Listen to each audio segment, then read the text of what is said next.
लो जी भाई लोग, उबैद शाह को तो तनवीर भाई ने रगड़ा दिया। मुझे से कहते हैं ना, चूना शूना लगा कर तनवीर भाई ने ना पान बनाकर तो उबैद शाह को चबा लिया है। तनवीर भाई ने ट्वीट किया कि अगर कोई पाकिस्तान टीम का प्रैक्टिस मैच देख रहा है तो उबैद शाह की बॉलिंग चेक करें। इतना कोई फारिग बॉलिंग कर रहा है जिसकी कोई हद नहीं। इतनी कोई फारिग बॉलिंग। अच्छा, ये हमारे फ्यूचर फास्ट बॉलर्स हैं यार। तनवीर भाई वो हो जाता है यार कभी कभी, वो अब हमें क्या पता था fisher out of the syllabus आ जाएगा। यहाँ भी हमने ना टेल एंडर से कुट खा ली है। प्रैक्टिस मैच में भी टेल एंडर हमें मार गया। और ये फिशर जो है, ये बाय द वे हमारे अगेंस्ट इंग्लैंड के स्क्वाड का पार्ट है। 62 किए हैं 53 बॉल्स के ऊपर, 10 चौके 1 छक्का। इसकी बैटिंग देखने वाली थी भाई साहब। इसने वाकई कुटा है यार, और ठीक ठाक कुटा है, ठीक ठाक किस्म का। और उबैद शाह ने आज टोटल 8 ओवर फेंके हैं और उबैद भाई को 50 रन पड़े हैं, क्योंकि उबैद भाई जो है ना, उनको समझ ही नहीं आ रही थी मैंने गेंद फेंकनी किधर है। अन्य वाह, वो आगे पीछे डिविएट हो रहे थे। उसको ज़रा यार, इंग्लैंड में वो गेंद कंट्रोल करना भी एक आर्ट होता है ना। वरना उबैद ने 17 फर्स्ट क्लास मैचेस में 74 विकेट्स ली हुई है। 25 की उसकी बॉलिंग एवरेज है। इतना बुरा नहीं है तनवीर भाई यार, सीख जाएगा, कोई नहीं। उनकी थू कड़िए, साढ़े को केड़ा पीछे कोई कारखाना है। फास्ट बॉलर पे फास्ट बॉलर रोज़ हम तैयार कर रहे हैं तनवीर भाई। अब यही स्टॉक है तनवीर भाई। अब देख लें, ये इस लड़के को अगर हम अभी से तैयार कर लें तो बेहतर है, वरना आगे तो फिर वही नसीम, हारिस, हसन अली, शाहीन, वो यही बनेगा फिर आगे जाकर। अभी से अगर ये भी कोई बंदे का पुत्र बने और इसको कोई प्रॉपरली तैयार किया रहे, क्योंकि आज मैं देख रहा था बहुत वेट दे रहा था यार, बहुत वेट दे रहा था। इसको समझ ही नहीं आ रही थी। वेस्ट इंडीज़ के अगेंस्ट दूसरे टेस्ट मैच में इसने अच्छी बॉलिंग की थी यार। वहाँ पर मैं आपको बता रहा हूँ ना, वहाँ पर he was good port of Spain में। इसको ज़रा पहली इनिंग में थोड़ा सा ना ये डिविएट हुआ था, मतलब इसको ये ऑन एंड ऑफ हो रहा था। 14 ओवरों में 66 रन दिए थे इसने, 2 विकेट्स नहीं थी उबैद शाह ने पहली इनिंग में। सेकंड इनिंग्स में ये और इसने बेहतर बॉलिंग की थी। सेकंड इनिंग्स में इसने 4 ओवरों में सिर्फ 13 रन दिए थे उबैद शाह ने। ज़्यादा इसने बॉलिंग की नहीं थी। इवन के वो जो मैं आपको स्पेल बता रहा हूँ ना, जिसमें पाकिस्तान ने मेरा ख्याल है 100 के करीब बॉल्स किए थे और उसमें कोई बाउंड्री नहीं खाई थी, उसमें उबैद शाह की भी बॉलिंग थी। तो इन अ वे कि मैं ये नहीं कहूँगा कि बहुत ही कोई एक्स्ट्रा ऑर्डिनरी टैलेंट है या नहीं। वो आई फील कि इंग्लैंड में ना थोड़ा सा उसको जाकर ज़रा प्रॉब्लम हो रहा है गेंद को कंट्रोल करने, क्योंकि गेंद थोड़ा हिलता बुलता है ना ईच एंड वो। और प्लस हिलना एक और चीज़ है, लेकिन वो जो विड्थ जिस लेवल की ये प्रोवाइड कर रहा था, पेस है, चलो ठीक है, पेस ओके, डिसेंट पेस है, डिसेंट कैरी कर लेता है गेंद को। लेकिन यार वो गेंद की लेंथ भी तो देखनी है ना, आपने किधर डालनी है। इंग्लैंड में ऐसा थोड़ी है कि आप पीछे गेंद डाल देंगे तो वो गेंद अपना आप काम कर देगी। यार वो इतने लंबे हैं भाई, वो आपको उठाकर लेग साइड पे फेंकते हैं। तो आपको एक तो अपनी लेंथ ठीक करनी है, ऊपर से अपनी लाइन भी ठीक करनी है। ये विड्थ दे दे गई तो उसने मार मार के, जिसे कहते हैं, चौंतरा बना दिया। और क्या किया है उसने, ये विड्थ के ऊपर ही तो सारा उसने फिशर ने जो कूट लगाई है वो विड्थ के ऊपर लगाई है सारी। We all know that. वरना तो जिस तरीके से वो काम चल रहा था बॉलिंग में, उसमें तो उस टाइम मुझे लगा कि मैंने कहा नहीं यार, आज मे भी बेहतर कर जाए। पाकिस्तान ने विकेट्स निकाली है, मैं आपको फॉलो विकेट्स बताता हूँ, उससे आपको पता चलेगा। अब जैसे 8 रन पे पहली विकेट, फिर 37 पे दूसरी, 69 पे तीसरी, फिर पार्टनरशिप लग गई। अब 69 में हमने 3 विकेट लगा दी, पार्टनरशिप की गुंजाइश नहीं बनती थी। फिर 179 पे चौथी, 194 पे पाँचवीं, 212 पे छठी, 212 पे सातवीं, ठीक है, 227 के ऊपर आठवीं। अब यहाँ पे आपको पकड़ लेना चाहिए था, 9वीं विकेट 282 पर गिर रही है। बीच में पाकिस्तान के पास चांस आए थे कैपिटलाइज करने के, जिस मैंने आपको बताया इन्होंने विकेट्स निकाली हैं, लेकिन वहाँ पे ये उसके बाद कैपिटलाइज ही नहीं कर सके।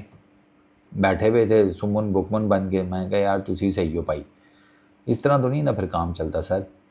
तो अब व्हाट आई फील, जो मुझे लगता है कि पाकिस्तान को ना बैटिंग में ठीक ठाक मेहनत करनी पड़ेगी। उबैद शाह का ना प्रॉब्लम मैंने आपको बता दिया कि उबैद शाह अभी नया है, ठीक है, उसके बहुत ज़्यादा अभी मैचेस हैं नहीं, तो आपको उसको थोड़ा सा ना ज़रा मार्जिन देना चाहिए। आई थिंक सो कि यंग लड़का है, एक टेस्ट मैच खेला हुआ है, उसको थोड़ा सा ज़रा मार्जिन दे। ये इंग्लैंड के टूर में काफ़ी हद तक आइडिया हो जाएगा कि वो किस लेवल का उसका स्किल सेट है, काफ़ी हद तक आइडिया हो जाएगा। नहीं तो उसको वापस भेजें डोमेस्टिक में, अपने ऊपर काम करके आए। ये जो 17 उसके फर्स्ट क्लास मैचेस हैं, इसको जाने दें 40-50 पे। हाँ तो अभी उसकी तो एज भी इतनी नहीं है ना, टाइम है उसके पास भाई, 20 साल क्या है, 2-4 साल 5 साल और लगा कर आ जाएगा अगर डोमेस्टिक क्रिकेट में, तो क्या फ़र्क पड़ जाएगा। अगर नहीं, मतलब इंग्लैंड में अगर आप नई बैटर्स को तंग कर पा रहे, तो फिर आई रियली डोंट नो आप कहाँ पे कर पाएंगे। इंग्लैंड, न्यूजीलैंड, सेना, इसीलिए तो मुश्किल होती है बैटर्स के लिए कि वहाँ पे फास्ट बॉलर्स जो हैं उनका राज चलता है। लेकिन वो बैद को ना थोड़ा अपना माइंड क्लियर करना पड़ेगा सीरियसली। ये नहीं है कि आप पेस, आपको लगता है कि मैं पेस से बॉलिंग कर रहा हूँ तो मैं अगर विड्थ भी दे दूंगा या मैं लेंथ बॉल रख के विड्थ दे दूंगा तो मुझे बचत हो जाएगी। सर विड्थ आप जब भी देंगे ना बैटर को, इवन रेड बॉल क्रिकेट में भी, और ये तो भी इन्होंने उस तरीके की बैटिंग की नहीं है जिस तरीके की वो डकेट और वो बाकी दूसरी पार्टियां करती हैं, हैरी ब्रूक शो, इन्होंने नहीं उस तरीके से बैटिंग की। मसलन मैं आपको बताता हूँ, ये इसके देख लें, इन्होंने ना ये प्रोफेशनल काउंटी सिलेक्ट की, ये क्लब सिलेक्ट 11 जो है, प्रोफेशनल काउंटीज़ क्लब सिलेक्ट 11, इन्होंने मतलब जो कोटा लगाई है, इन्होंने इंग्लैंड वाला काम किया है। मिसाल के तौर के ऊपर इनका जो कैप्टन है टॉम, 35 बॉल्स के ऊपर 12 चौके।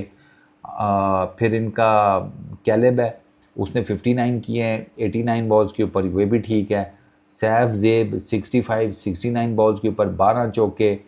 अच्छा, फिर वो नीचे मैथ्यू फिशर 53 बॉल्स के ऊपर 10 चौके 1 छक्का। भाई ये ठीक, ये 100+ का स्ट्राइक रेट है उसका, 116 का। तो आपको अगर ये काउंटी वाले जो हैं वो इस तरह मार धाड़े हैं, तो वो इंग्लैंड तो वैसे ही जिसे कहते हैं बेसबॉल क्रिकेट खेलता है। फास्ट बॉलिंग में अब्बास भाई ठीक रह गए हैं, 10 ओवर किए हैं, 3 मेडन 37 रन 3 विकेट्स। डेजी ठीक रह गया, 10 ओवर 3 मेडन 23 रन 3 विकेट्स।